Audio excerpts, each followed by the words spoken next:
This is a 1975 film recorded by Billy Meier outside of Hinwil in Switzerland. It shows a UFO flying around a tree. At first glance, it looks like a small-scale model hanging from a string, held by someone with a fishing pole, dancing around a miniature tree. Upon close analysis, anyone with the patience to review the evidence concludes that this is an object 7 meters in diameter, dancing around a tree, mimicking the movements of a pendulum. The film shows a real and mysterious UFO capable of jumping into space and projecting the image of a tree that will exist 30 years later.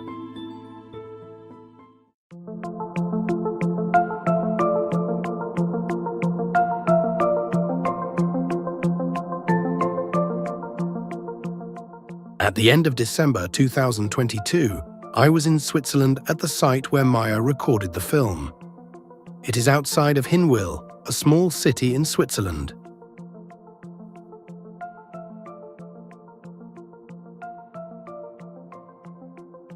The house still exists. Meier was standing on a piece of land used for cultivation, surrounded by crosswalks where nature-loving walkers often pass by.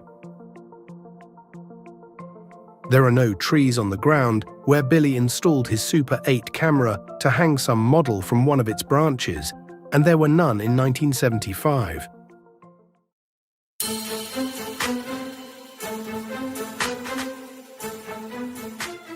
Although the UFO moves in pendulum waves, which has confused many skeptics, including theoretical physicists, that motion does not follow the laws of known physics.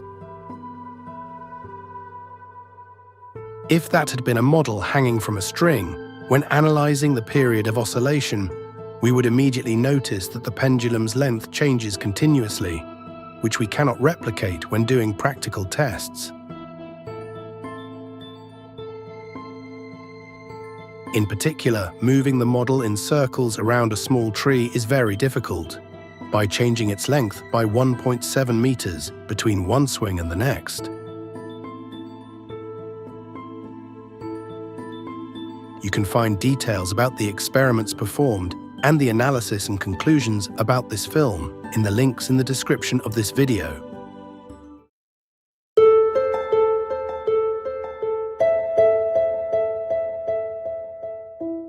In the film, we see 3 jumps of this UFO. It approaches a tree and appears a few meters ahead in a fraction of a second. In my initial investigations, I only noticed 2 jumps. Still, all 3 jumps are visible when watching the complete film.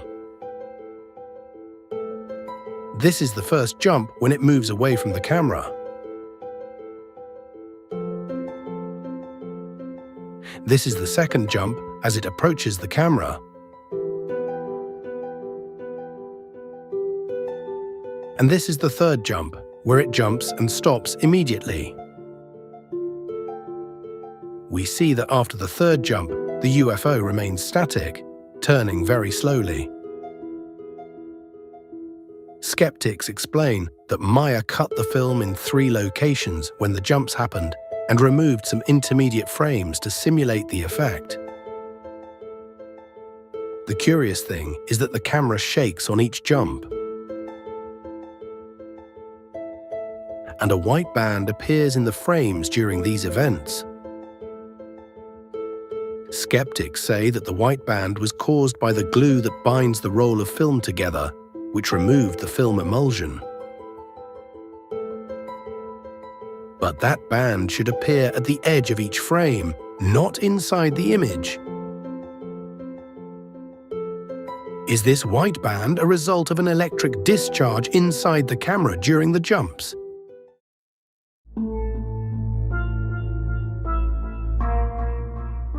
The most intriguing aspect of this film is the tree we see there.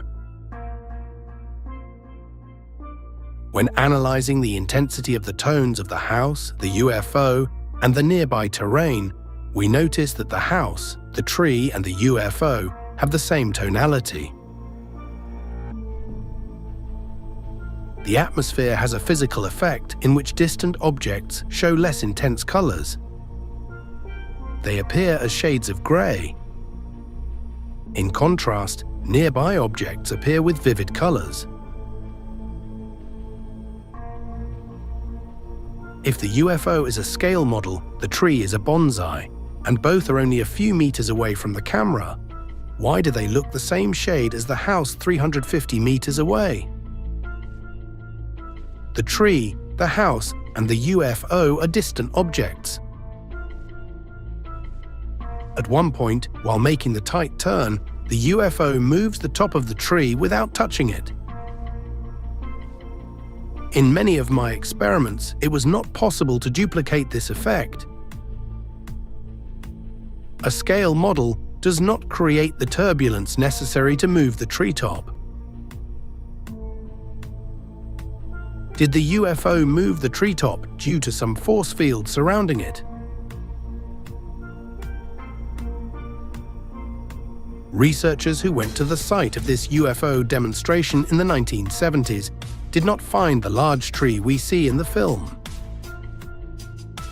And those who lived in that house had no recollection of its existence. By reviewing the Swiss Confederation files, which are public aerial photos of Switzerland that anyone can view online, we see no big trees near the house before or after that demonstration in 1975.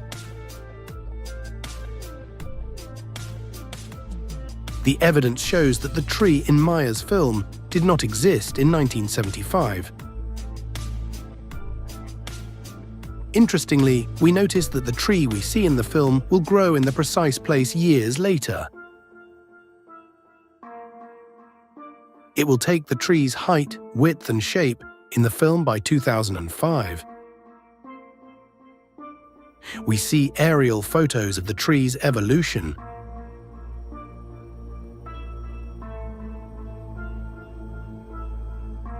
We even find that in 2006, the tree had just been cut down, as indicated by the brown marks on the surrounding grass. The tree we watch in Billy Meier's film is identical in height, width, and location to one that will grow decades later. Even a branch of the tree we see protruding to the east in Billy's film is also present in 2003's aerial photos. How could Billy have recorded a film of a UFO flying around a tree that will exist 30 years later? The description of this video includes several links to my detailed investigations. In Meier's film, we see not only a 7-meter diameter UFO, but also a demonstration of its extraordinary out-of-this-world capabilities. It could mimic a pendulum motion, make tight turns, move the top of the tree without touching it, jump into space, and dance around a tree that will exist 30 years later. No scientist in 1975 would have been able to realize all this. But today, with the accumulated evidence, we can be sure this is an actual spacecraft. And the Plejaran extraterrestrials are close to us. They are here,